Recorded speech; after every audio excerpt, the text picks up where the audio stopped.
Salamat sa awiting yan that reminded us to always have our focus in the right place. And the focus is the Lord. Amen? Ha? Mayroon po tayong sariling face mask. Okay? May tatak po yan sa atin. Okay?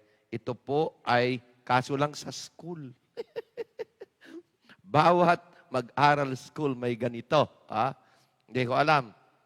Pero may nakaplano dito. Baka papagawa tayo ng sa church natin. Para isang membro, bawat membro, bigyan ng isa. Walang nag-amen. Bayaran nyo. Walang nag-amen. Ayaw nyo yata ng libre. Di bayad. Amen? Libre, bayad.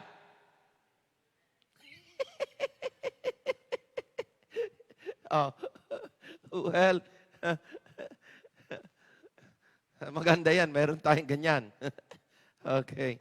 And we praise the Lord that we could be able to have our regular worship service. And praise the Lord for everyone that are present sa hapong ito. Okay? Tumayo po tayong lahat. Join with me. We'll unite together in prayer.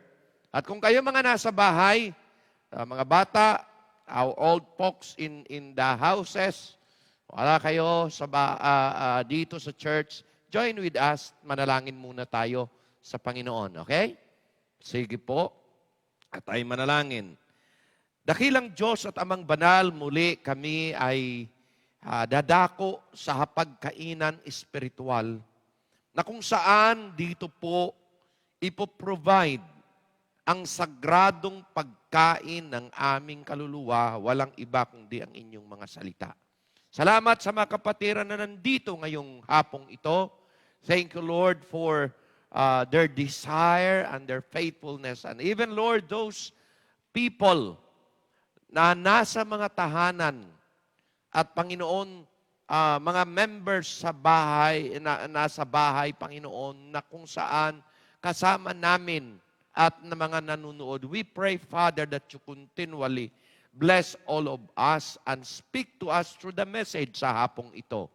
Dalangin ko rin ang mga viewers namin all around, Panginoon, saan mang dako, we pray that you touch their heart through the Holy Spirit, who is our best teacher, Lord. I pray for your anointing to the viewers and to the listeners, to our people. And Lord, ganun din po sa aking daluyan, bilang boses pong daluyan ng inyong mga salita. Give me that anointing, that wisdom, that understanding.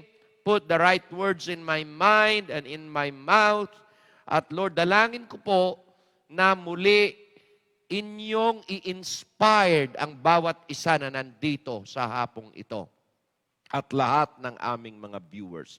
Bless all of us now as we go to your word. And Lord, we will give you all the glory.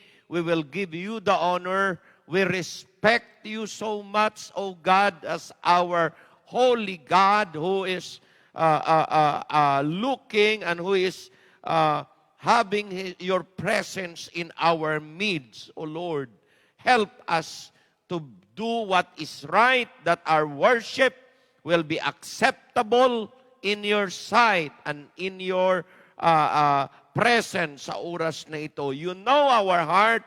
Lord, kung mayroong mga kamalian, mga kasalanan kaming nagawa, linisin niyo ang aming mga puso. At Panginoon, patawarin niyo kami sa aming mga kasalanan upang maging katanggap-tanggap kami sa inyong presensya, sa inyong pananambahan sa oras na ito. Bless us all sa oras na ito. For this will I pray in Jesus' name.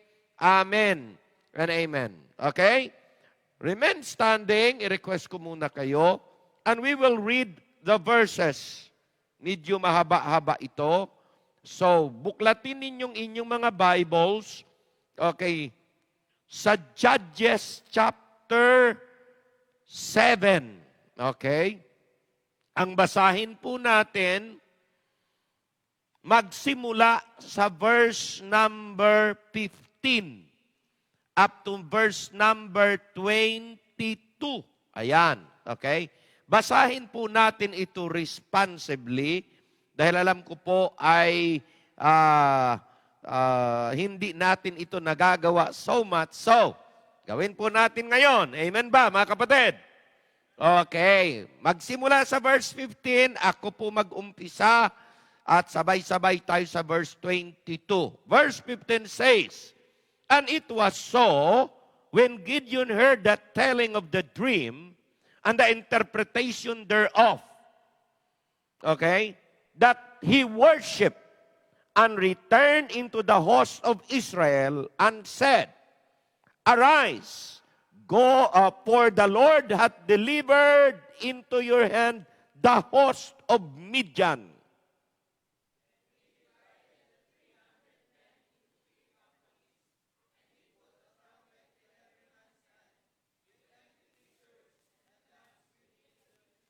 And he said unto them, Look on me, and do likewise. And behold, when I come to the outside of the camp, it shall be that as I do, so shall ye do.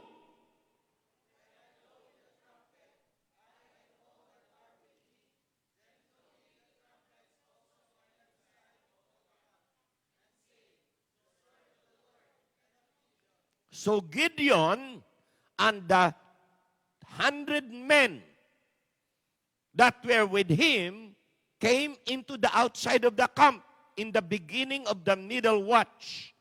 And they had but newly set the watch. And they blew the trumpet and brake the pitcher that were in their hands.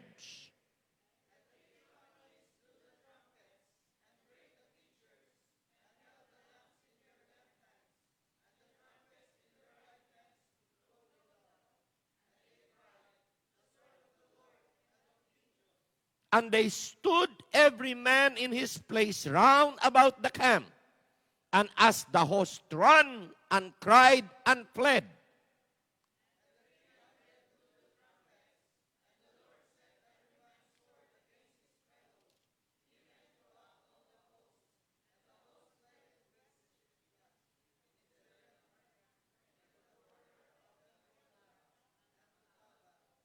and the men of Israel, sabay-sabay tayo, 23, go.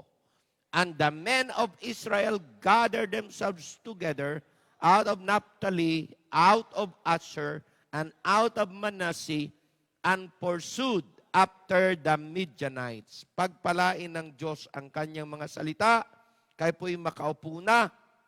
At nais ko sa hapong ito, pamamagatan ang mensahe natin na pinamagatan kong stand up in your ground and stay in your place.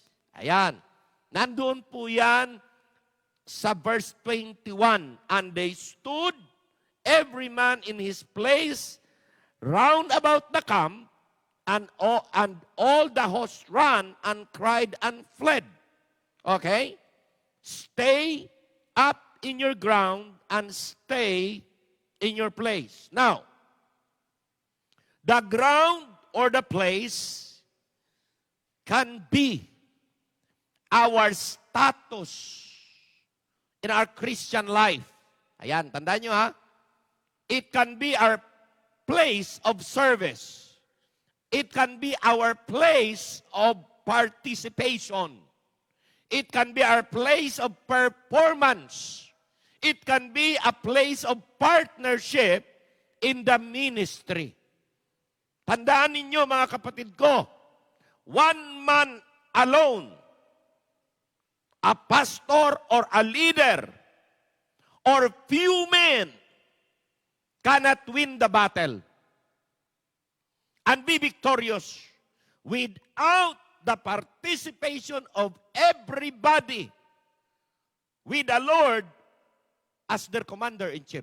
Tatandaan po ninyo, hindi po pwedeng magtagumpay ang isang gawain sa magitan ng isang tao lang or sa pamagitan ng mangilan-ngilang tao lang. Amen? Sabi nga, kung ang isang pamilya, ang isang church is like a body, everybody will have its part. Tama, hindi? Amen? Everybody has a part to play.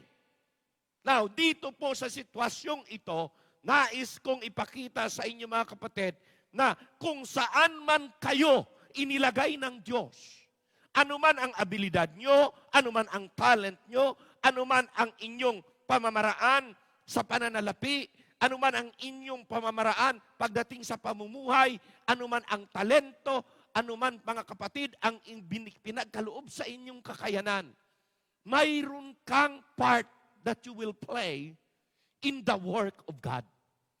At don't you ever exclude yourself. May party ka. Importante ka. Mayroong mga iba siguro tingnan natin, less talaga siguro. Baka mamaya ang part nila, kalingkingan lang talaga sila. Tama, hindi. May mga tao na talagang hindi mo mapapansin ang kanilang, not as big maybe as it is, ang kanilang parte. But they have a part. Kaya po, tandaan nyo, walang Kristiyano, walang part of the family na hindi po importante. Sabi nga, pag yung isa na yan, magkasakit yan. Pag ang isa na yan ay mayroong karamdaman yan, iindahin niya ng buong katawan. Tama, hindi? So, tandaan po ninyo, bawat isa sa atin, nandito man tayo sa church o kayong mga nasa tahanan, kahit na mga bata, parti kayo ng church family. You have a part. Hindi ko magagawa, mag-isa to. Hindi. Tingnan po natin, hindi ito magagawa ni Gideon lang siya mag-isa. Amen ba? Hindi ito magagawa ng mga ilan-ilan lang. Okay? So mga kapatid, the ground or place is our place wherein we can use what we have as part of the family. Mayroong ang kasabihan eh. Sabi nga, wala dyan eh. Naisip ko lang to. Sabi nga, pag ikaw po ay nakatayo na sa iyong ground, may kasabihan. Sa spiritual battle to ha. Okay? Sabi nga nila, forward ever, backward never. Okay? Pag ikaw'y nakatayo na dito, di bali na ikaw ay hindi makausad-usad, hindi maka-forward-forward. Stand strong in your ground. Lalong-lalo sa spiritual life mo. Kahit anumang pressure, tindig lang. Kahit anumang pagsubok, tumindig ka lang. Bakit? Sabi naman ng Panginoon eh, unmovable, always abounding in the work of the Lord. 1 Corinthians 15:58. Kapag ikaw ay pasok na doon sa level ng iyong buhay Kristiyano, tumindig ka lang kung hindi pa kayang humakbang pasulong. Amen? Because of the pressure so much. Sige lang. Okay? Pero wag mong hayaan na ikay mag-back out. Wag mong hayaan na ikay tumalikod. Pag tumalikod ka, may tama ka sa kalaban. Amen? Kaya, stand on your ground. Stand strong. Kasama naman ang Panginoon eh. Ngayon, kung oras na nakastand ka ganyan, oras na at kaya ng humakbang, di bali ng humakbang isa. Amen? Di bali na. Okay? Kung mahakbang ng dalawa, kung pwedeng tuloy-tuloy, kahit na mabaga lang. Pero laging pasulong. Hindi paurong. May isa tayong pastor na siya po ay nagdaos ng kanyang kaarawan. Ngayong araw yata. And may sa iba rin, nag-greet kayo. Si Pastor Ray. Castañeda. Bukas ba? Birthday niya? Okay? Sabi ko, tumanda ka na naman. Pabirong sabi ko, tumanda ka na naman. Ang ibig niyan sabihin ay palapit ng palapit na. Basta tumatanda, palapit eh. Sa kaharian ni Lord. Amen? Pero okay lang yan. Kasi sa pagtanda natin, diyan maidi-display mo kung ano ang experience, kung ano ang kwalidad mayroon ka. Alam mo, pag ang puno tumatanda, ay talagang ang kwalidad niyan matindi. Hindi yan marupok. Okay? Pagkatapos, it will display experience, it will display wisdom. Tama? Pag tumatanda yung tao. Sabi ko nga wag ka lang tumandang paurong. Amen? Amen? Wag tumandang paurong.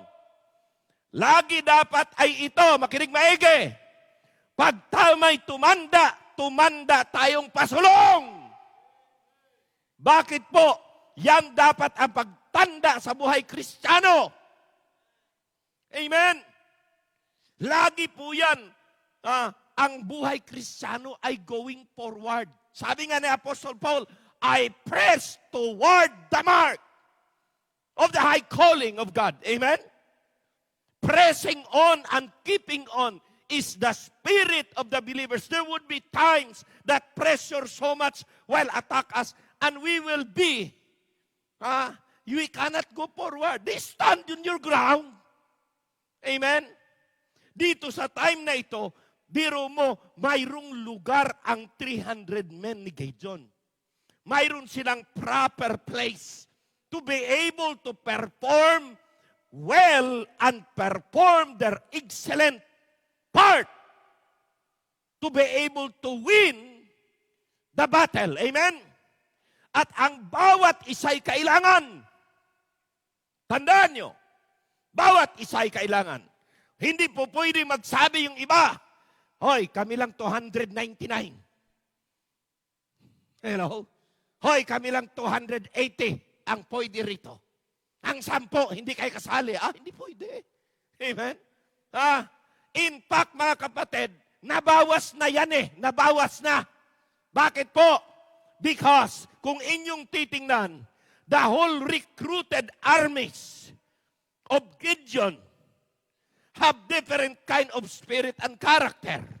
Tingnan nyo, ang unang spirit na kung saan wala dapat, ano po yun? The coward character and spirit. Yung mga matakutin. Hello? Sabi ng Panginoon, Gideon, ang iyong armies na 32,000 so plenty. Baka sabihin ng mga Israelite, it is because of our numbers and our capacity. Kaya kayo nanalo. So bawasan. Sino man ang mga matakutin, pawin. Alam nyo, nung sinabi ni Gideon yun, mga kapatid, ilan ang umuwi?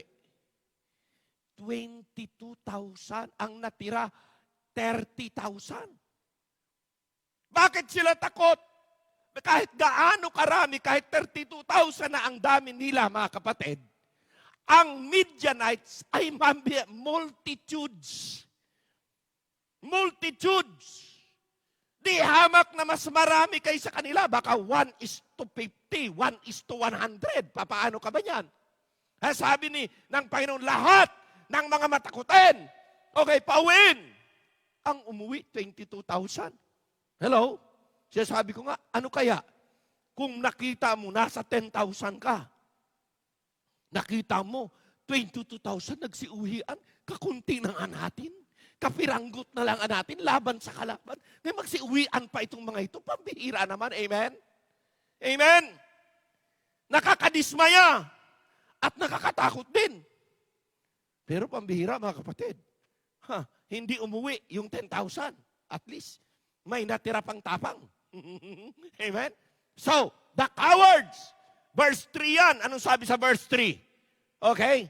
Sa verse 3. Now therefore, to go to, proclaim the ears of the people, saying, whosoever is fearful and afraid, let them return and depart early from Mount Gilead. And the return of the people, 20 and 2,000, and there remained 10,000. So ang una, na mga matakutin, 20,000, pinauwi. Natira, 10,000. Now, tingnan ninyo. Okay, sunod, na character and spirit is the spirit of carelessness. At ito, tandaan nyo, sa pandemyang ito, hindi dapat tayo magiging careless, okay? Maging maingat talaga tayo, lalo na sa ating mga health. Verse 4 and 5. Sabi sa verse 4 and 5, ay ito ang the Lord said to Gideon, the people are yet too many. Marami pa rin yung 10,000 na yan, Gideon. Itong gagawin mo, instruction. Sila ay iyong papuntahin sa tubig. Lahat ng umiinom na nakakasubsob, nagsumusubsob sa pag-inom ganyan, hindi nila ginanyan yung tubig, tapos ginanito ng kamay, lahat yan pauwiin. Okay? Ang nakasubsob, mga kapatid, at umiinom na parang aso, pambihira.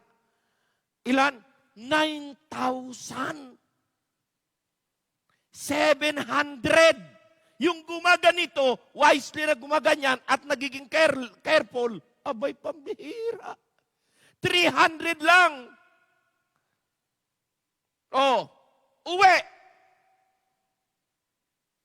Ang mga careless, ang 300, mga ano? The 300. Where ang tawag ko sa kanila una sa 300 ay ito. The careful. The careful. And of course, nung sila po ay nandoon na, tuloy-tuloy sila sa labanan, mga kapatid, sila po'y nagiging committed talaga. Alam nyo, makinig kay Maggie, sa pag-umpisa sa buhay Kristiyano, careful dapat talaga ang mga buhay natin.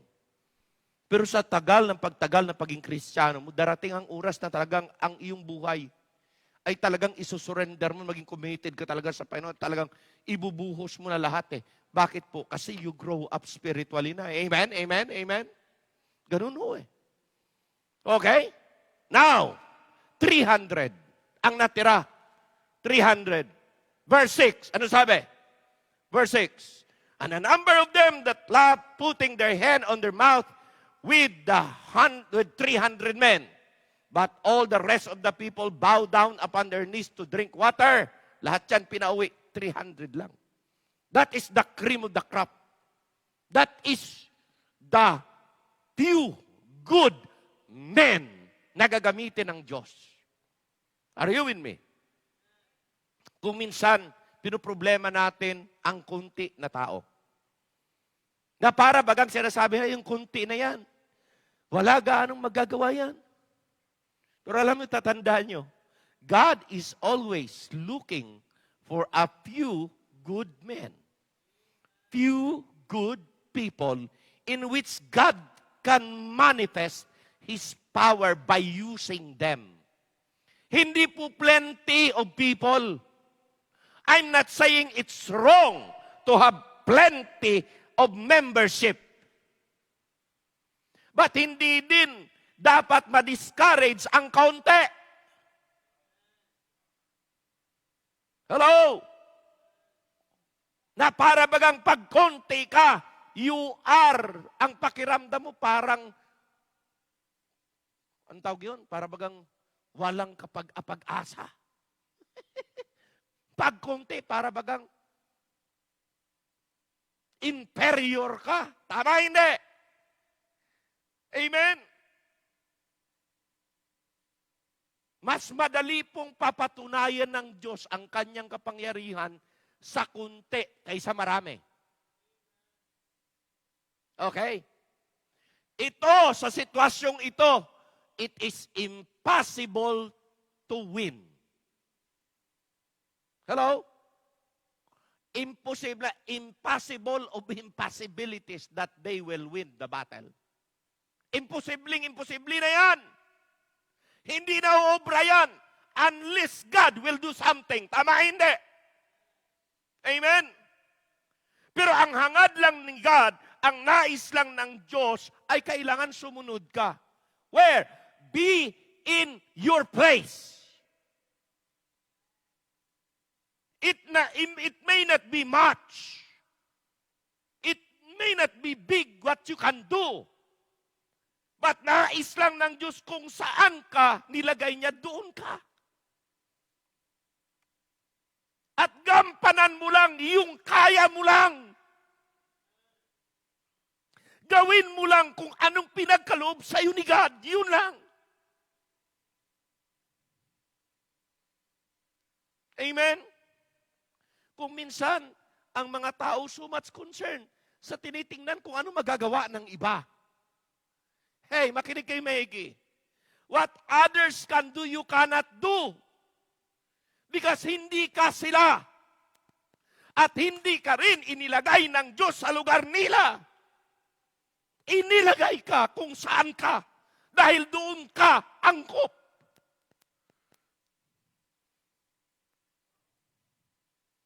Don't take other place.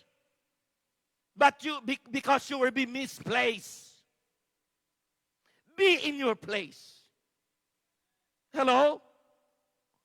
And just do what the Lord has given you. Yun lang o eh. And you know what? Kung bawat isa will just do their part in the place where the Lord had put them, God will just give success and victory for all. For all.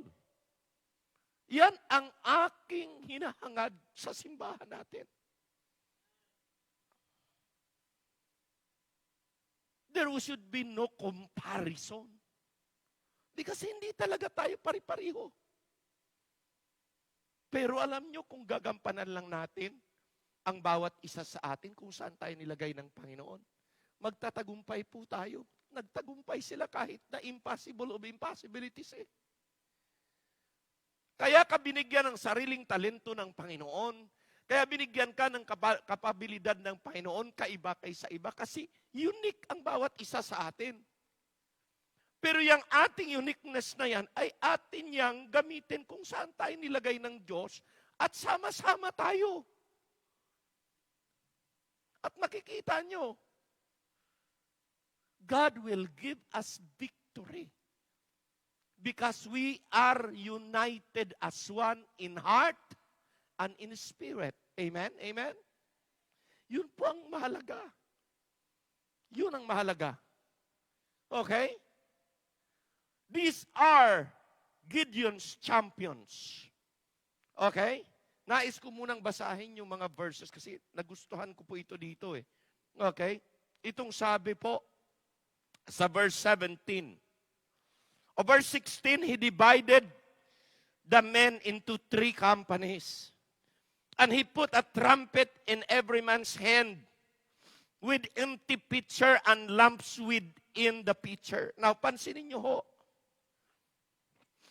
Alam nyo, pag itong mga taong ito hindi talaga sold out, ako'y naniniwala, they will have so much question to post. They will have so much criticism na pwede nilang sabihin sa kanilang leader. Sir naman, punta tayo sa laban, pagkatapos ito lang, ibigay mo sa amin, pitcher, lamp. What is this? Amen? Because hindi kayang sa dunong, sa mindset, hindi kaya itong, kahit ako siguro nandun, mga kapatid, magki-question ako sa loob ko eh. Kayo kaya kung nandoon kayo. Amen? This is craziness, kumbaga, in a natural mind. But not with God. God knows. At tandaan niyo ito, when you will trust your leader that you know that your leader are responsible for God's instruction, then trust God. Amen? Hindi ito in-instruct ni Gideon dahil ito ay personal strategy niya. No way. It was God's instruction. na kinakailangan nilang isagawa. Ano lang ang sinasabi ni Gideon? Ito, sabi niya,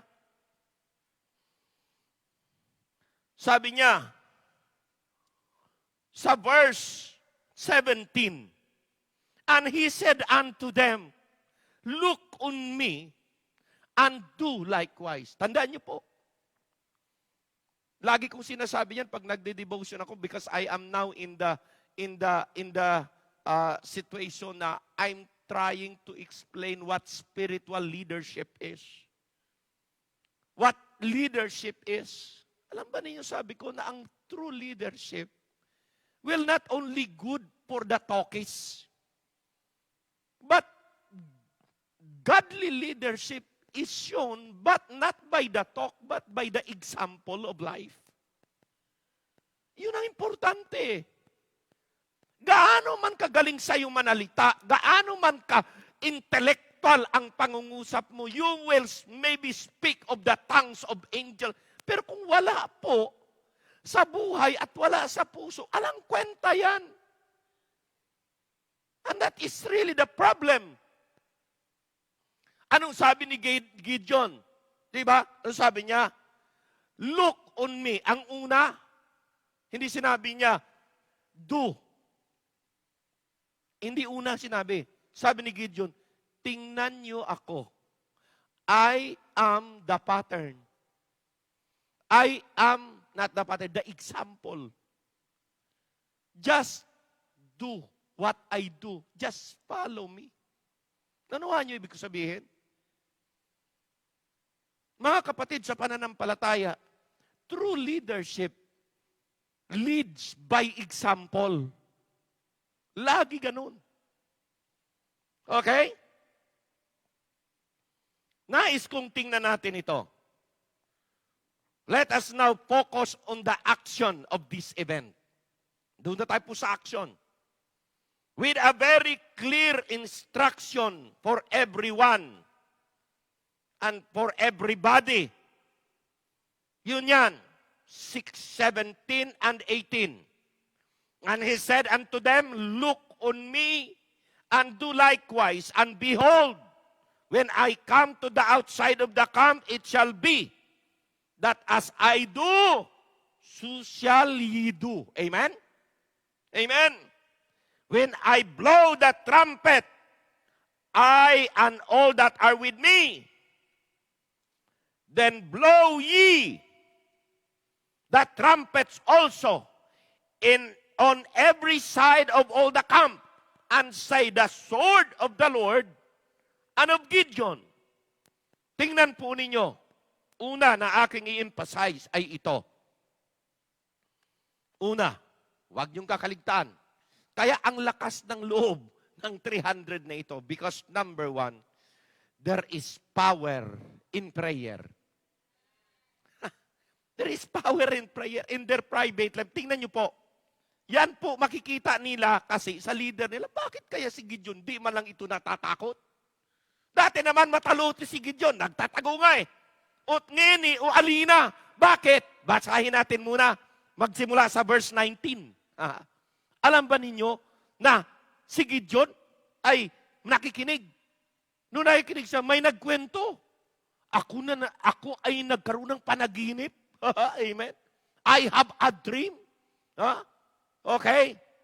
Verse 1 yan. Verse 13 pala. Verse 13. Ano sabi? And when Gideon was come, behold, there was a man that told a dream unto his fellow. Nakikinig lang si Gideon.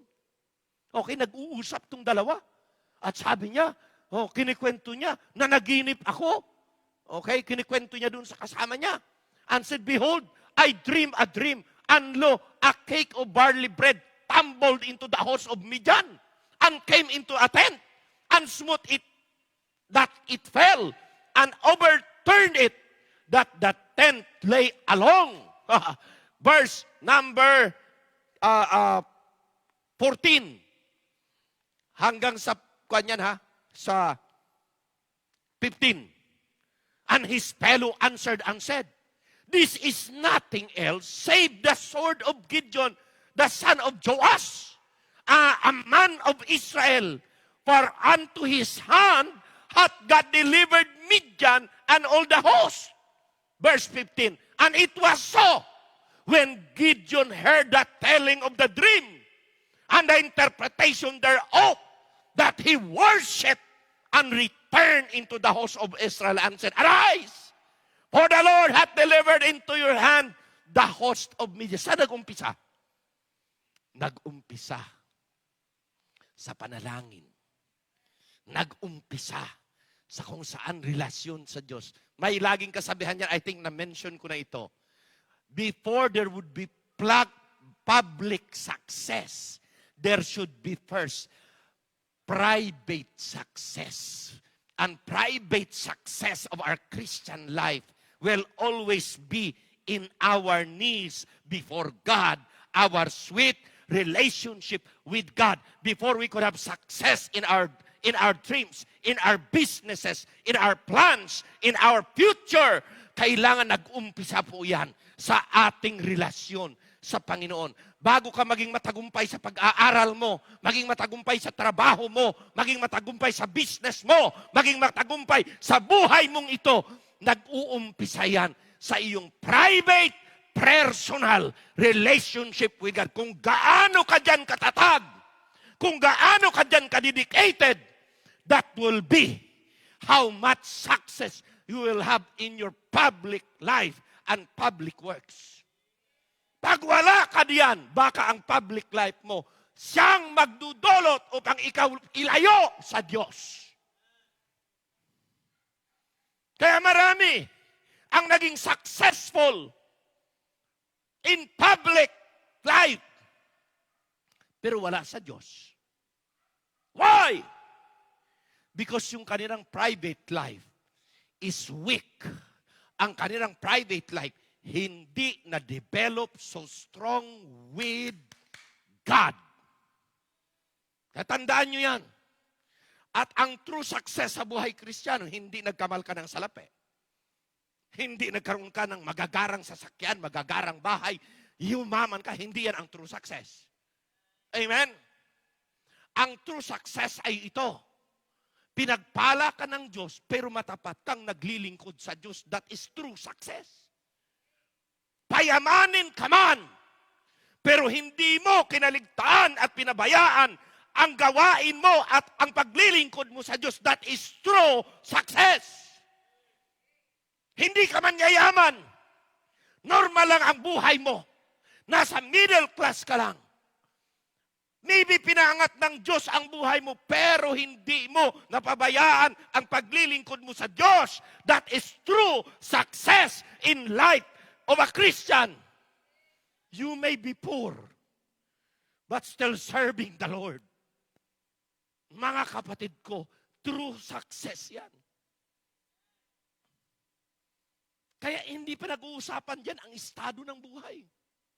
Pinag-uusapin dyan sa buhay Kristiyano, matapat ka bang naglilingkod? Masaya ka bang naglilingkod? Nag-i-enjoy ka ba sa kasasamba? Nag-i-enjoy ka ba sa pakikinig ng salita ng Diyos? Dedicated ba ang life mo sa Kanya? Ikaw lang ang makaka-measure niyan, hindi ako. Amen? Kaya nandyan yung effectivity ng bawat isa eh. Where they are, they were so useful.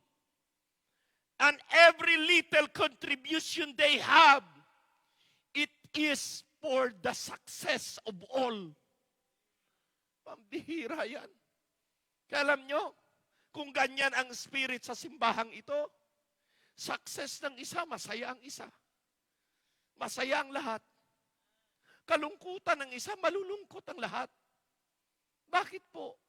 Because pag wala ka sa lugar mo, mamimiss kita, kapatid. Pag wala ako sa lugar ko, mamimiss nyo ako. Amen ba, mga minamahal ko? Yan ang bagay na kinakailangan nating tatandaan. They can only do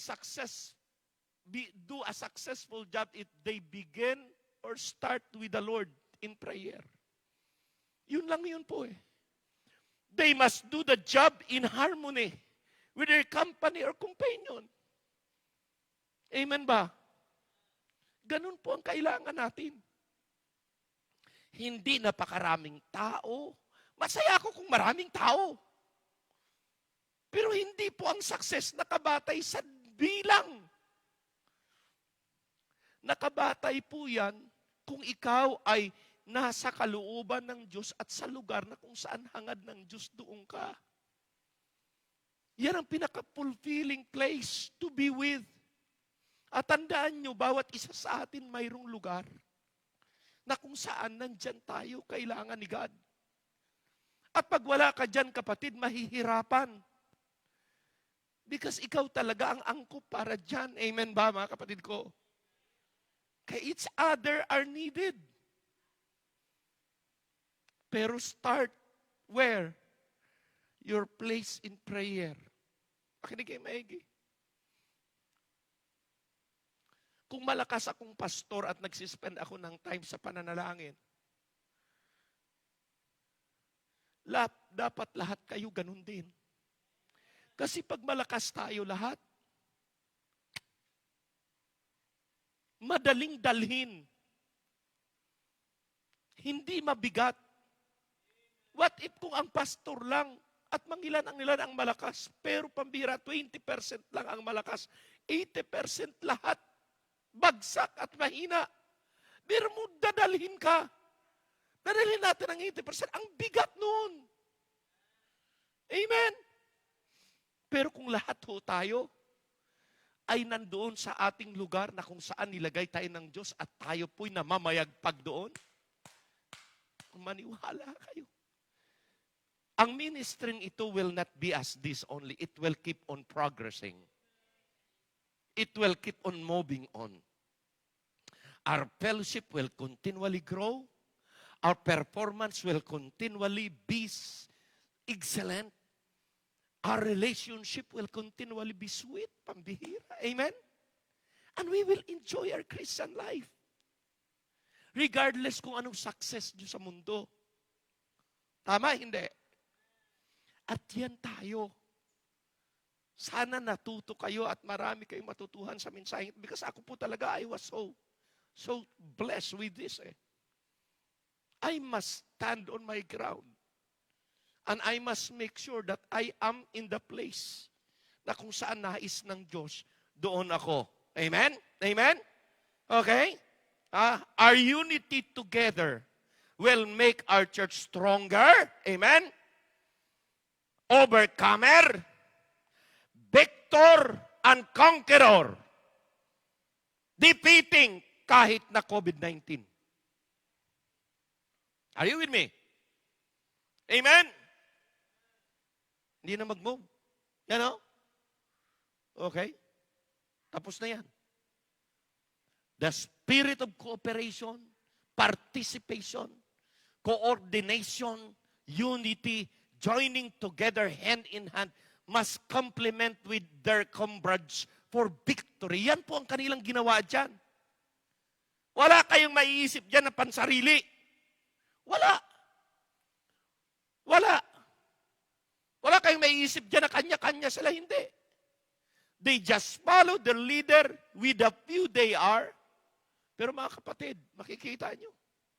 Their unity together make them successful. Of course, with God. Tama, hindi. Ano talaga nagpanalo sa kanila kung halimbawa hindi sila sabay-sabay? Okay, basagin! Tapos isa lang ang narinig. Pak!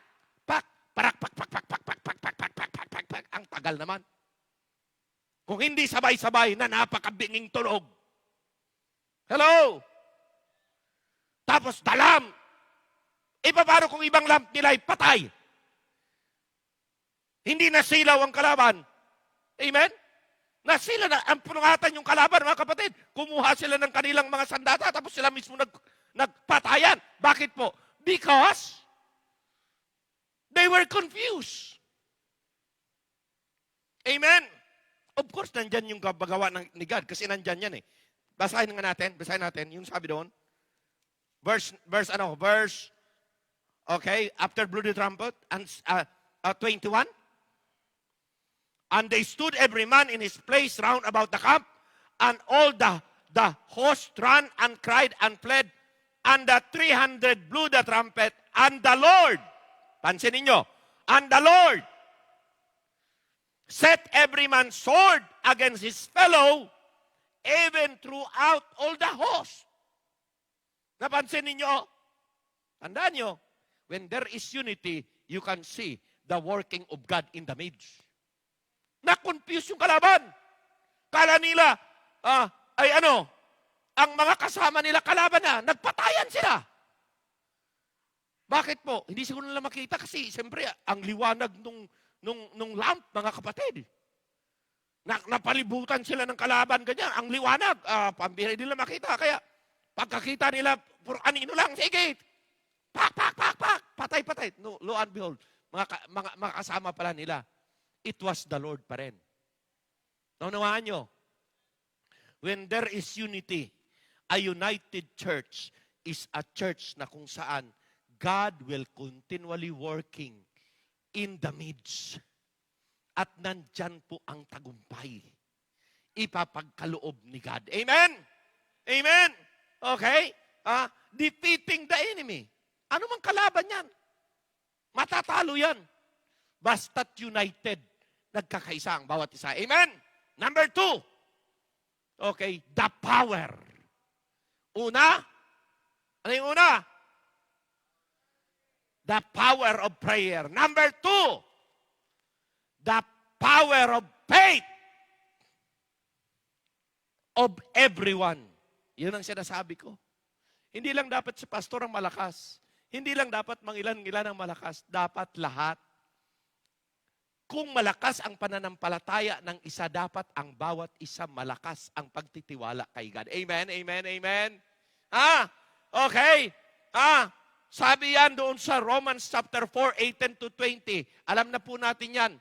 Sino yan? Abraham. Who against hope believed in hope that he might become the father of many nations. According to that which was spoken, so shall thy seed be. And being not weak in faith. Amen? Lahat po yan dapat. He considered not his own body now dead. Kung titingnan mo physically, it's impossible na.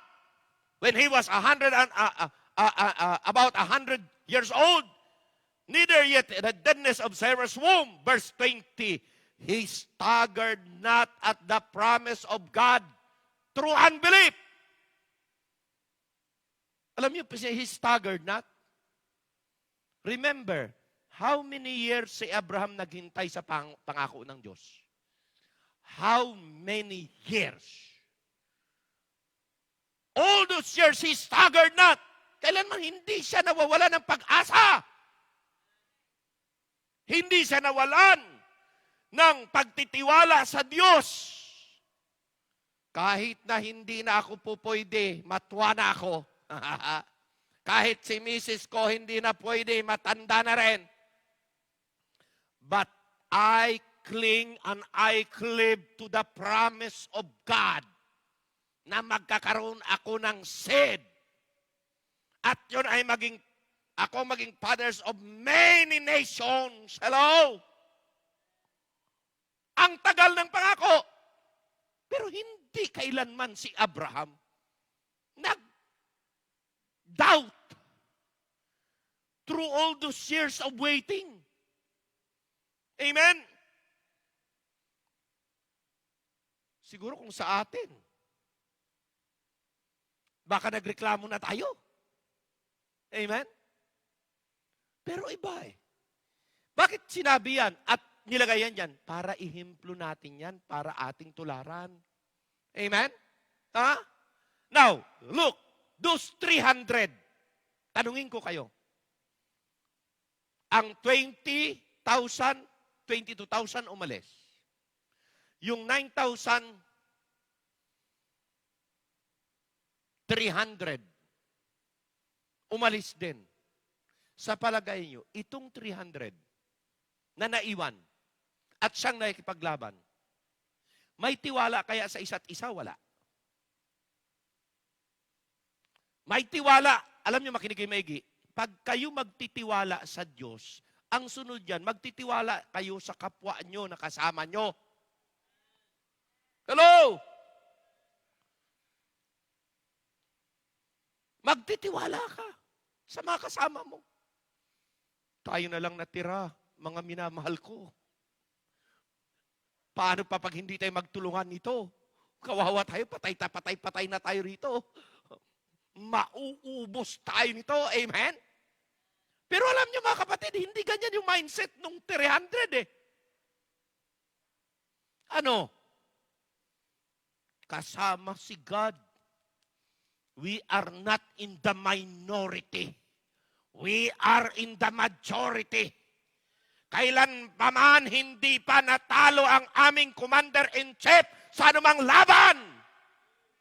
Hello? Kunti man o marami, panalo pa rin kami dahil ang aming commander-in-chief, ang pinaka-head namin ay victor na. Hindi ito defeated person. He is a conqueror. Therefore, we will conquer. Amen. Kahit ito lang ang mga kasama ko. Kung titingnan mo sa mukha, talagang walang mukha. Amen. Kahit ito lang kami. We may not have so much, but I can put my trust, my confidence to them. Amen ba? We can put our confidence sa kapwa natin mananampalataya. If you are performing, they can perform also. Sa biyaya ng Diyos. Amen, amen, amen. Ganun dapat ang mga mananampalataya. Hindi lamang tayo nagtitiwala sa Panginoon, pero magtitiwala tayo sa bawat isang ipinagkaloob sa atin ng Panginoon dito sa simbahang ito. Amen ba?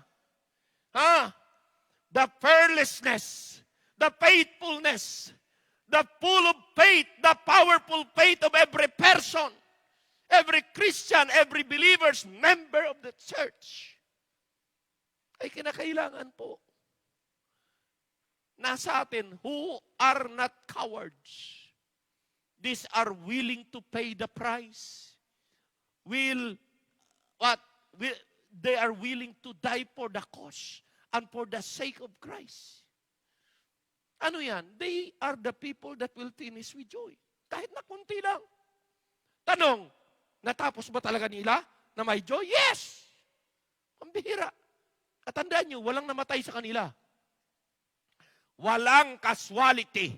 Walang nabawas kahit isa. Why? Because God honors their faith eh. Honors their trust. They're trusting the living God and they are trusting one another. At yun ang kailangang matibay na solidong standard ng isang simbahan. Amen? So, una yun, the power of prayer. Next, the power of a very strong faith to God and to everyone. Last, na nais kong pakita sa inyo ito. The unquestionable, undoubted obedience of everyone. Now, tandaan niyo po, hindi pariho-pariho tayo performance. Iba't iba talent natin, iba't iba din ang level. Amen? But I believe that everybody can perform according to their level. Hindi mo pwedeng kukumpara at papuntahin sa level mo ang hindi pa nakapunta roon. Kaya, give everybody a chance, a place to work with. And trust each and everyone that we are all continually growing and we are all continually performing. Amen ba, mga kapatid? Yun yan eh. Ang sarap niyan. Okay? 20 to 22. Anong sabi? Verse number 20.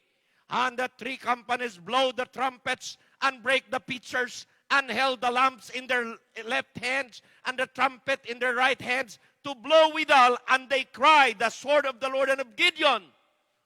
And they stood every man in his place round about the camp. And all the host ran and cried and fled.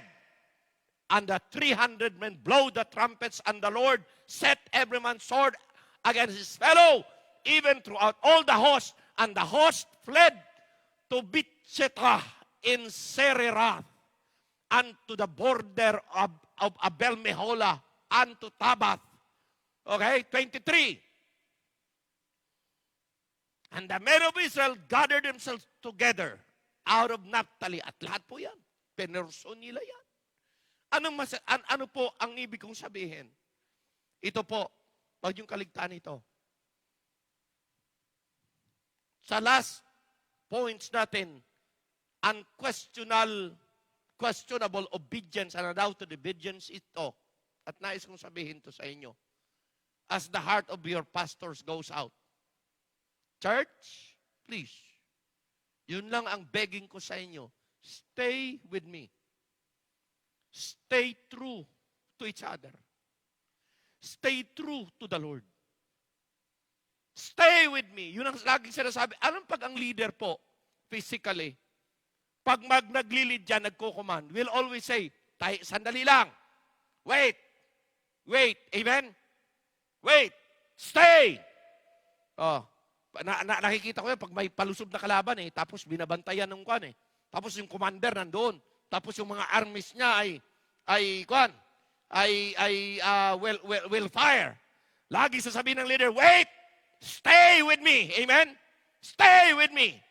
Okay, habang palapit, pag sabi naman ng leader, fire! Pak! Sabay-sabay. Amen? Sabay-sabay. Ano ibig sabihin dyan? They have a good leadership. And they follow and respect their leadership. And they follow the instruction of their leadership. And they obtain success. Amen? Amen ba? Yun ang lagi kong sinasabi, mga minamahal ko. Stay with me. Stay true to each other.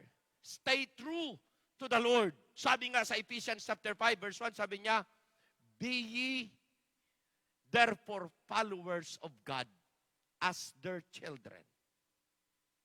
Pero mayroon pang sinabi doon sa 1 Corinthians, be ye followers of me as I do to Christ. Amen? Bakit po?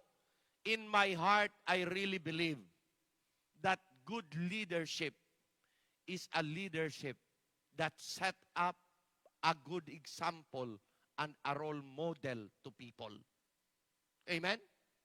Yun po yan. Okay?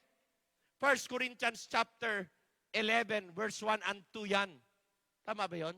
Sige nga, basahin nga natin. 1 Corinthians 4 muna.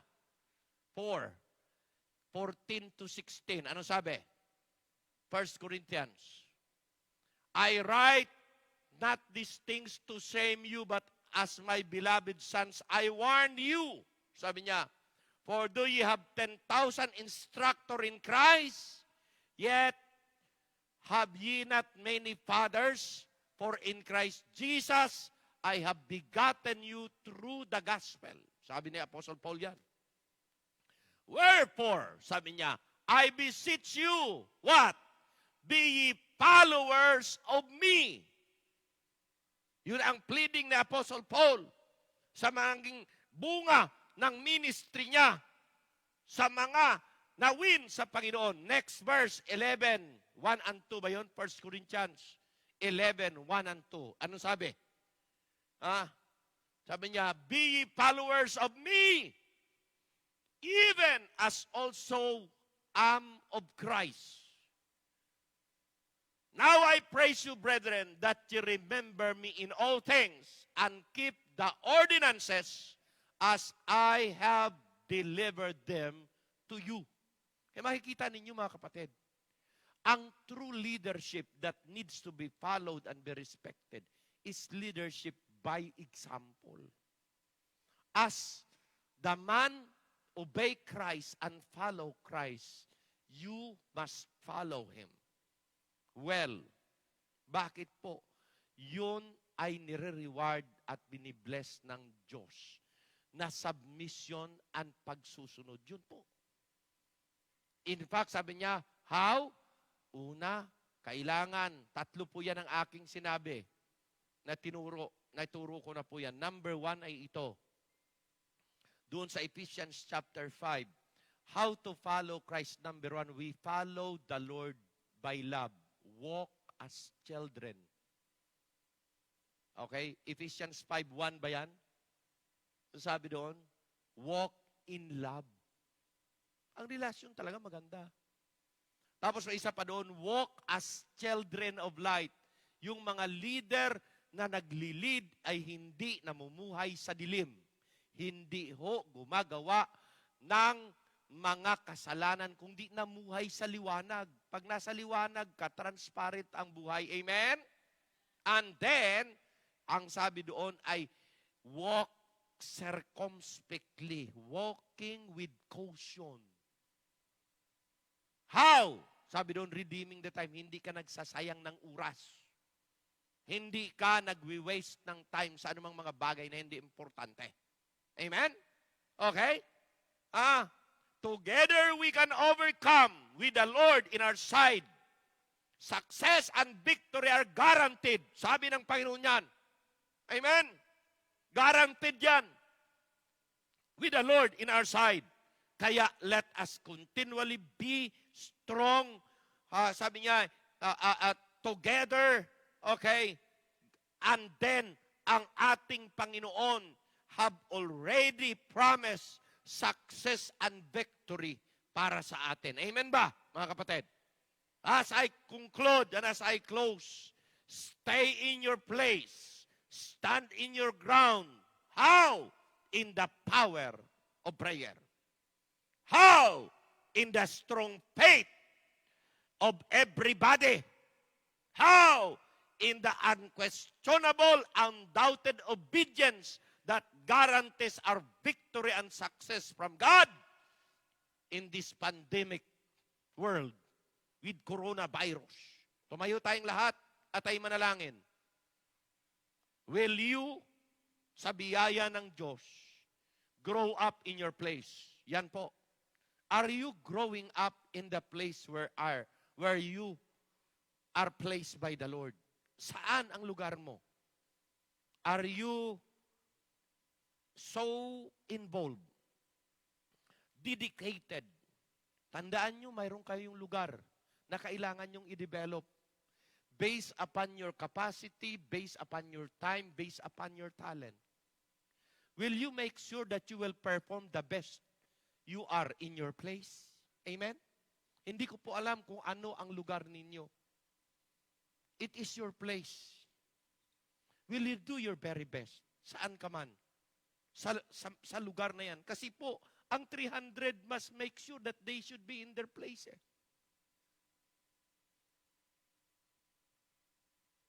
You have a place in this ministry. Saan kayo banda? Will you make sure na sa lugar na kung saan nilagay ka ng Diyos, you are growing? Grow by dedication. Grow by surrender. Let us make, once again, a surrender and a dedication to the Lord. Will you come dito sa altar o saan man and then pray, Lord, I will grow in the place where you want me to be. Sisiguraduhin ko na sa lugar na kung saan ako nagpapangsyon sa aming simbahan, sisiguraduhin ko na lumalago ako. Sisiguraduhin ko na ako, Panginoon, ay maging kapaki-pakinabang. I want to be a blessing to others. Lord, mayroon pa akong maraming pagkukulang. Please help me. There are still parts na kailangan kong mag-grow. Lord, make me a channel. Come on. Diyan kayo sa lugar niyo, just sit down and pray. Lord, ganun pala. Hindi magtatagumpay ang 300 kung wala po ang isa, dalawa, at pag hindi mag-function yung mga ilan-ilan, Panginoon. Tulungan Tulungan niyo ako na ako'y mag-function kung saan mo ako nilagay. Panginoon, hindi accident nilagay mo ako dito sa simbahan namin. This is my family. Nais mo na kami ay makaperform lahat. Gamitin niyo po ako. This is my life. This is my place where I stand. This is my level of growth. This is my level of learning, Lord. Not yet so much, but Lord, help me. Gamitin mo ako sa anumang mayroon ako na pinagkaloob niyo, Panginoon, na ako ay patuloy na maging kagamit-gamit sa simbahan. Continually magtiwala kami sa isa't isa.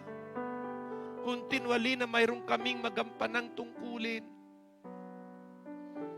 At hindi kami magpabaya sa aming place, sa aking lugar na kung saan. Hindi ko pabayaan ang aking lugar na kung saan nilagay mo ako, Panginoon. I pray, Father, that tonight, muli, the dedication that we have, the commitment that we have, the surrender that we have, ay aming makita through the 300 armies of Gideon. Nandyan ang aming total surrender, nandyan ang aming total dependence sa inyo. Nandyan po ang aming patuloy na paglago kung saan kami ay nasa lugar na kung saan will perform according to the instruction na kung saan ibinigay sa amin. Tulungan nyo na patuloy yumabong ang aming pagtitiwala sa isa't isa. Tulungan nyo ng aming pananampalataya will continually growing. Na we will be a help to each and everyone. Hindi kami magiging pabigat kung di kami makatulong na magbuhat upang ang ministry nandito sa amin at pinagkatiwalaan ninyo, Panginoon, ay patuloy naming mapalago at patuloy, Panginoon, na ito'y umusad dahil nandyan kaming tumutulong. Oh God, I pray for the life and the families of every member sa church na ito. Tulungan nyo't ingatan ninyo ang bawat isa. That as we together recognize that we cannot make it without those other people, members of this church. We cannot make it alone. Sana ma-recognize namin, Panginoon. At lagi naming sasabihin, it's good to have a fellowship. It's good to have a sharing. It's good to have our brother and sister in Christ coming together and fellowshipping together. Lord, i-develop nyo continually ang aming magandang relasyon sa isa't isa. At patuloy, Panginoon, regardless of our mistake, regardless po of our faults and shortcomings, Lord, your love will be the one prevailing in our midst in this church. Kiniklaim namin na ito'y inyong gagawin sa amin with your fullness and with your joy. For this all I pray in Jesus' name, and all the people say, Amen and Amen. Maraming salamat po. Napatagal tayo I hope and I pray na kayo po ay na-bless ngayong gabing ito. Our midweek service. Sa Sunday, sa Saturday uli, okay? Keep ourselves, siguraduhin nyo, make your health, secured lagi, okay? At patuloy na as we go back to our job, okay? Precautionary measure ang kinakailangan lahat gawin. Okay? Tumayo tayong lahat. Let us all stand up. Hilingin ko na mag-pray for our offering. Hindi. Pwede bang verse para sa offering tapos mag-select kayo ng mag-pray for offering? Project. Sige nga, mag-kuhan ka ng verse. Ang gagawin na rin natin yan, ibalik na natin yan. Verse for the offering and request somebody. Okay, ang ating mga kuhan, ang ating mga answers. Request somebody to pray, please. Sige. Deuteronomy chapter 16, verse 17. Amen. Deuteronomy chapter 16, verse 17, the Bible says, "Every man shall give as he is able, according to the blessing of the Lord thy God, which he hath given thee." Amen.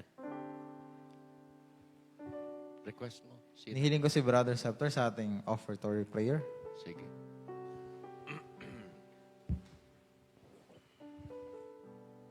So yun, manalangin tayo. Panginoong banal at makapangyarihan sa lahat, kami ho ay nagpapasalamat sa matagumpay na pananambahan ho namin na ito na inyong pinagkaloob. Yes. Dalangin ho namin na sa oras na to sa pagbibigay ng bawat kamay, kayo nawa, Panginoon, na magbalik ng pagpapala sa buhay ho ng Yes. bawat isa at sa pinagkukuhanan ng bawat isa. Opo. Kayo ho ang aming mapuri at may dakila sa oras ng ito. Sa matamis na pangalan ng aming Panginoong Jesus. Amen. Amen. Amen.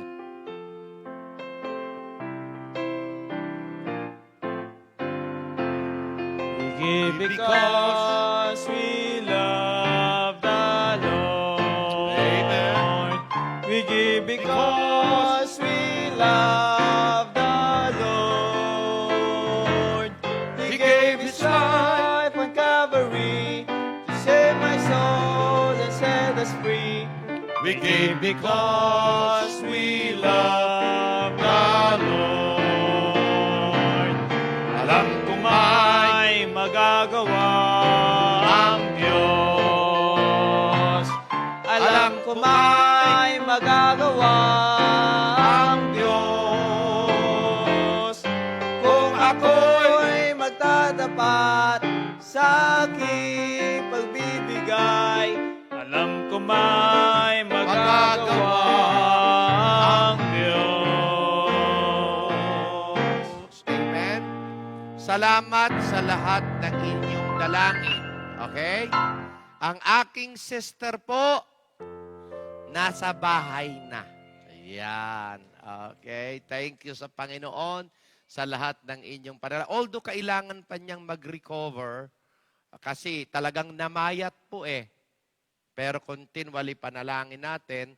From time to time, siya ay naglalagay ng oxygen kung kinakailangan. Lalo na pag nagtrabaho. Pero pag hindi naman, okay lang. Opo. So, continually panalangin natin na patuloy pa. But ang aming, tawag yan, prayer conference ba? No? Sa Facebook po, tuloy-tuloy. Kaya sabi ko, kung hindi ito nagkasakit na ganito, wala kaming ganun eh. Opo. Kaya, so continually po ating ikakuan yan, panalangin. At saka, nais ko sa Sunday, sige, ikaw natin, madala ko na yung aking exchange na prayer request. At po, I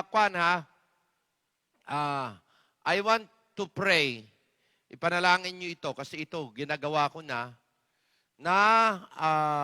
yung pananalapi ng bawat members, isulat nyo na yan sa mga prayer request nyo, even in your prayer everyday, yung ating pananalapi, mga members, pananalapi ng bawat members, saan man sources, kahit nasa abroad, ay kinakailangan, mabalik sa normal. Amen ba? So ipanalangin nyo ha, na ganon. Okay? Because ako'y naniniwala, kailangan talaga ng prayer din dyan. Amen? Hindi ko alam yung mga loved ones na nagpapadala kung kamusta sila doon sa abroad. Talagang ganun po talaga. Opo, mahirap. So we need to pray, lalong-lalo na ang mga atin ding mga sources dito sa Pilipinas. Okay? Ha? So with that, mayroon ka pang announcement? Wala na. Okay. Sige, tumayo tayong lahat. Let's all stand up. And Duterte's hand, shake hand one another. Amen. God bless you all. Thank you for coming. God bless you all. Amen, amen, amen. Yes. Okay. Sige po. We are done. Okay. God bless you.